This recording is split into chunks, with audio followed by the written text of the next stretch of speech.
Rəhməti Sübhan Ramazanda Nazildi yerə rəhməti Sübhan Ramazanda Həm nazil olub ayə-i Qur'an Ramazanda Həm nazil olub ayə-i Qur'an Ramazanda Hər kəs ki oruç tutsa olur Xaliqə mehman Hər kəs ki oruç tutsa olur Xaliqə mehman Əl-Həq tapacaq rəhməti Qufran Ramazanda Əl-Həq tapacaq rəhməti Qufran Ramazanda Bu mahi mübarək verəcək ruha qidanı Pakizə olur səhhəti insan Ramazanda Mahi mübarək verəcək ruha qidanı Pakizə olur səhhəti insan Ramazanda Nazildi yerə rəhməti Sübhan Ramazanda Nazildi yerə rəhməti Sübhan Ramazanda Həm nazil olub ayə-i Qur'an Ramazanda Həm nazil olub ayə-i Qur'an Ramazanda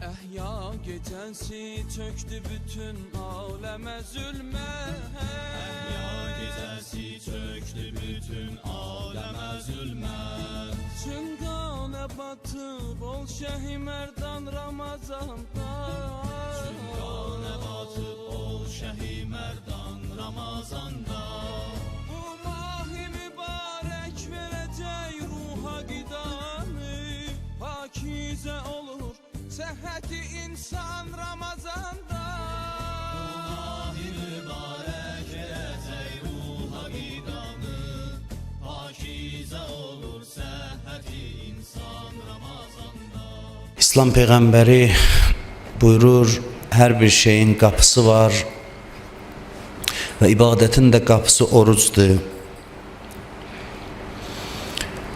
Oruc, dünən qeyd elədik ki, ona görə ibadətlərin qapısı sayılır ki, bütün ibadətləri asanlaşdırır və günahı çətinləşdirir. Oruc ibadətləri asanlaşdırdığı üçün, günahdan çəkinməyi asanlaşdırdığı üçün digər ibadətlərin qapısı sayılır. Bu orucun əsas xüsusiyyətlərindən biridir. Niyə görə belədir? Onu dünən qeyd elədik bir səbəbini. Səbəb budur ki, Allah bu ayda çox təşviq eləyir bizi başqa ibadətlərə. Çox təşviq eləyir, çox savablar vəd eləyir. Bu da səbəb olur ki, biz insanlar bu ayda başqa ibadətləri də çoxaldaq. Bu ayda insanın ürəyində xüsusi bir xəstəlik olmasa, bu təşviq haqqında hədislər insanı vadar eləyəcək yaxşı işlər görməyə. Bu ayda o qədər ki, Quran oxumağa savab deyirlər, gərək insan xəstə ola ki, o əmələ tərəf getməyə, o qədər savaba tərəf getməyə. Bu təşviqlər ona görədir ki, biz bu təşviqlərdən istifadə eləyib Allaha yaxınlaşaq, cənnət qazanaq. İnsanların yaxşısı o insanlardır ki, təşviqlə islah olunsun. Təşviqlə. Ona bir neçə təşviq edici söz deyəsən, o islah yolunda addım atsın. Biz keçən söhbətdə dedik ki, bəzən Allah ayıltmaq üçün çox cəhənnəmdən danışır insanları. İnsanları qəflət yuxusundan ayırtmaq üçün. Cəhənnəm odu ilə, cəhənnəm qorxusundan hərəkətə gələn insan ən aşağı səviyyəli insandır. O küfrlə imanın sərhəddindədir. O insan ki, öyrəşib həmişə onu qorxutsunlar, o nəsə eləsin, o çox zəif adamdır. Dərəcəsi çox aşağıdır o insanın. Cəhənnəm qorxusundan addım atan, cəhənnəm qorxusundan ibadət eləyən, hər dəfə gərək bir əzab ayəsi bunu oxuyasan ki, bu qalxsın nəsə bir iş görsün, bu çox aşağı səviyyədə olan insandır. Amma insanların bəzisi var ki, təşviq kifayətdir onlara yaxşı işlər görmək üçün. Ona başa salsalar bu iş yaxşı işdir, onun qiyməti var Allah yanında, bu kifayətdir. Əzabdan danışmasında o işi eləyəcək. Bir adam təşviqlə islah olmursa, bir adam təşviqlə bir işi görməyə rəğbətlənmirsə, onun içində mütləq bir problem var ki, bu belədir. Çünki normal adama təşviq kifayət eləyir. Bir adamı təşviq eləyəsən, təşviq yəni rəğbətləndirmək. Bir işə rəğbətləndirəsən, hərəkətə keçməyə, deməli içində bir xəstəlik var bu adamın. Getsin, özü ilə məşğul olsun, üzə çıxartsın ki, niyə məni bu qədər təşviq eləyirlər, mən addım atmıram, ibadət eləmirəm. Bu aydakı təşviqin ən uca zirvəsidir. Adam baxır, oxuyur, hərdən inanmağı gəlmir. O qədər hədislərdə qeyd olunur ki, bu ayda ibadətin qiyməti nə qədərdir. Adam öz-özünə deyir ki, nə istəyirsən? Ki, sən heç nə eləmə, sənə bəhanəyə nəsə yazsınlar, özü çox şey yazsınlar. Elə bir əməl yoxdur ki, burada da yatmaq təbii əməllərdir, yatmaq, nəfəs almaq, buna da savab yazır. Nədən söhbət gedə bilər, nə ilə müqayisə oluna bilər? Heç nə yerindən dur, bir dənə Quranı götür, bir ayə oxu, nəysə elə artıqlaması ilə versin. Bir dənə təbəssüm, dünən hamısının hədisləri oxuduq, təkrar eləmək istəmirəm. Yəni, nə ilənsə məşğul ol, artıqlaması ilə savab verir. Hey, savab yağır, savab yağışı yağır göydən. Bu qədər təşviq bir adamı hərəkətə vadar eləməsə, o insan xəstə insandır. O insanın nəsə bir ciddi problemi var. Əslində, əgər insanların hamısı belə olsaydı, cəhənnəm odundan danışmağa ehtiyac olmazdı. Cəhənnəm odundan danışmaq zərurətdən yaranıb. Çünki insanların bir dəstəsi var ki, nə qədər təşviq elə hərəkətə keçmir, məcburdur onu qəflətdən oyatmaq üçün o ayələrdən oxunsun onun üçün. Odur ki, cəhənnəm haqqında Allah bu qədər Quranda danışır. Çünki insanların çoxu belədir. Düz tərbiyə almayıblar insanların çoxu. İnsanların çoxu öyrəşib ki, başının üstündə çomaq olsun ki, nəsə eləsinlər. Bu insanlar üçün gərək hər dəfə bu ayələrdən oxuyasan. Bir məsələyə də işarə edeyim ki, bu suallar qalmasın sizin zehninizdə. Mən elə gəlir, lazımdır buna da işarə eləyək. O da budur ki, başqa bir məsələdir ki, təşviqlə hərəkətə gələn insan, təşviqlə hərəkətə keçən insan yolun bəzi mərhələlərində qorxu halına da çatır. Bu başqa mövzudur. Biri var, insan hər işi qorxuya görə görür. Biri var, onu təşviq edirsən, yola düşür, gedir cənnət yoluna. Hərəkətə keçir, gedir. Allaha yaxınlaşır bu yolla, imanı güclənir və daha çox inanmağa başlayır. Daha çox inandığına görə onun yanında cəhənnəm deyirsən, cəhənnəmin adını eşitməkdən qorxur. Çünki imanı çoxalıb bu adamın. İnamı çoxalıb. Cəhənnəmin elə adını çəkirsən, bədəni titriyir. Belə adamlara deyirlər ki, axı sən cəhənnəmə getməyəcəksən. Sən əmin ol ki, cəhənnəmə getməyəcəksən. Deyir, axı siz bilmirsiniz cəhənnəm nədir. Düzdür, mən bilirəm, getməyəcəm.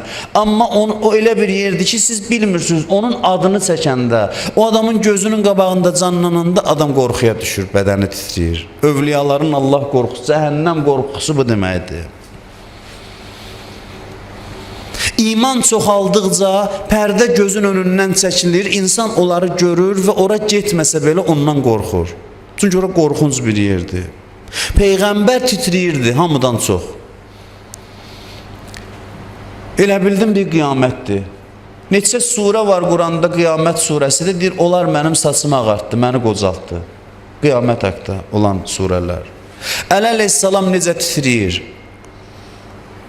Cəhənnəmin adı çəkilir. Bir dənə hədis var, uzun mən danışmaq istəmirəm ki, Əhl-i Beyt cəhənnəm ayəsini eşidib Peyğəmbər əleyhissalam, xanım Fatimə Zəhra hansı hallar keçirdirlər? Niyə görə belədir? Çünki gözdən pərdə çəkilib. Gözdən pərdə çəkilib, elə bil cənnət yolundadır, qalxır yuxarı. Addım-addım qalxır, birdən o zirvədən baxır, cəhənnəmi görür.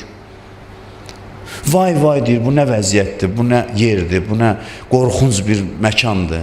Onların qorxusu buna bənzəyir. Mövzu ona yaxın olub olmamaq deyil, cəhənnəmə gedib getməmək deyil. Mövzu onu görməkdir, ona doğrudan inanmaqdır. İnsan günahkar olduğu qədər qorxmur cəhənnəmdən. İnsan imanı çox olduğu qədər cəhənnəmdən daha çox qorxur. İnsanın cəhənnəmdən qorxması onun günahkar olub olmamağına bağlı deyil. Əksinə günah üstündən günah eləyənlər daha az qorxur cəhənnəmdən. Çünki pərdələrə bürünürlər və onlar qorxu hissini itirirlər. Amma bir mömin adamın, salih adamın yanında dinən əzabun əlim bədəni titriyir bütün. Çünki gözünün qabağındadır. Mən günahkar da oxuyum bu surəni məsələn. Kəllə ləyunbəzənnə fil xutamə.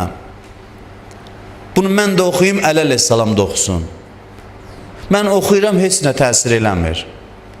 Kəllə ləyunbəzənnə fil xutamə. Cəhənnəm ayəsidir bu. Onu hutəməyə atacaqlar, cəhənnəmə atacaqlar. Ondan sonra deyir, və mə ədrakəməl hutəmə. Sən nə bilirsən nədir hutəmə? Narullahil muqədə. O Allahın yanar odudur. O kibritlə yanmış oddur. O odu Allahın qəzəbi alovlandırıb. Narullahil muqədə. Əlləti təttəli'u aləl əfidə. O içdən çölə yandırar. Ürəkləri yandıran bir oddur. Bunu oxuyur, o insanlar ki Allaha yaxındır, bədənləri titrir. Hərçənd ki, onlara təsəlli verirlər ki, sən ora getməyəcəksən. Hicab gözün önündən çəkiləndən sonra bu şeyləri görür.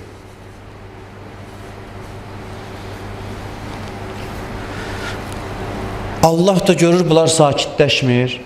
Nə qədər əmin eləyir bunları ki, sən cəhənnəmə getməyəcəksən, sakitləşmir. Allah deyir, xəcalətindən qiyamətdə çıxaram bu bəndələrinə. Sənin neçə min kilometr bu dünyanın ölçüsü ilə məsələn deyəm, misal üçün deyirəm bunu. O yandan aparacam, heç cəhənnəmin səsini eşitməyəcəksən. La yəsməunə həsisəha. Sənə mən bu dünyada nə qədər deyirəm, sən qorxursan. Çünki ora qorxunc bir yerdir. İndi iman var, pərdə çəkilib görürsən, qorxursan. Allah bu insanları qorxudan amanda saxlamaq üçün gərək cəhənnəmi ləğv eləyək ki, bunlar bir təhər sakitləşsin. Bu da mümkünsüz bir şeydir. Dünyada bunlar bundan çəkindiyi üçün Allah buyurur, qiyamətdə bir dəqiqə qorxmağa səni qoymayacam. Çünki mən yaratmamışam səni qorxu içində saxlayan. Sən qorxurdun deyə dünyada əmin amanlıqda olacaqsan. İman çoxaldıqca Həzrət Əli əleyhissalam həmmam xutbəsində möminlərin xüsusiyyətlərindən danışanda bu sözü də deyir. Fəhum və nar kəmən qədrəaha. Fəhum fiha muazzabun. Buyurur, cəhənnəm elə bil gözlərinin önündür. Yəni elə bil ki görürlər. Elə bil ki görürlər və özlərini də onun içində hiss edirlər. Elə bil əzab içindədirlər. Yəni bunların qorxularının fəlsəfəsi budur. Bunların qorxularının fəlsəfəsi budur.